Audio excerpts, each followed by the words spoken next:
haƙuri kare da ka daina, kake tare da rabba, ka zama mai zarafin nazari, a sannan za ka cire ba. Mai haƙuri kare da ka daina, kana tare da rabba, ka zama mai zarafin nazari, a sannan za ka cire ba. Mai haƙuri kare da ka daina, kake tare da rabba, ka zama mai nazari, a sannan za ka cire ba.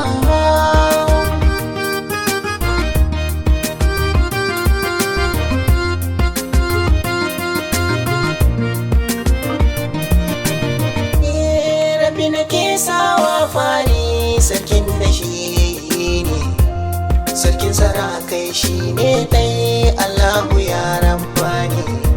Duk inda zan je in na faɗi shi za yi mini tsani, dogaro da kai kaɗai na yo Allah, da famin in zamo babba. Allah ka ƙara salati gun rasulina mai girma, wannan da ka ba Qur'ani ya isar gurin al'umma. Akan hakan ya yi gwagwarmaya, manzan ya sha fama, ya ji wuriya a cikin haƙuri, kashi muna cin riba.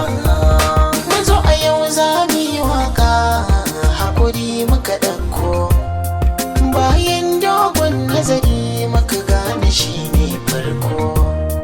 Komai za ka yi sai in akwai shi za ka yi karko, ka tsarkake zuciya ka ji ɗan uwa, mahasada ba za su cimma ba.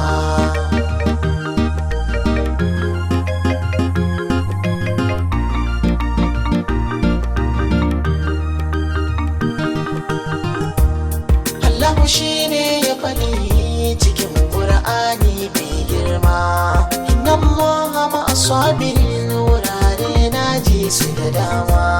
Wanda ya ɗauka ya dace, yan uwa ku gwada kuma, a sani za ku gari ba.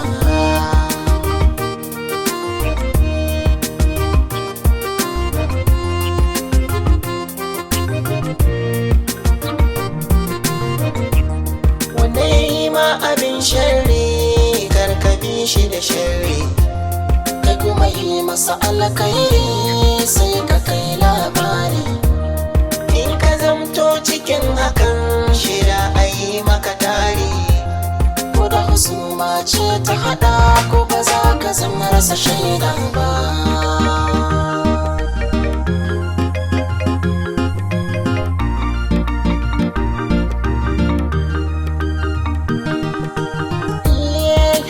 Zalaka gun aiki, wallahi sai ka jure, idan kana son ka zamo daban cikin su ka daure. Na yi gumi wayo Allah, wasu sun kace na zare, amma kan bai sa gajiya ba ko a ce mun sare.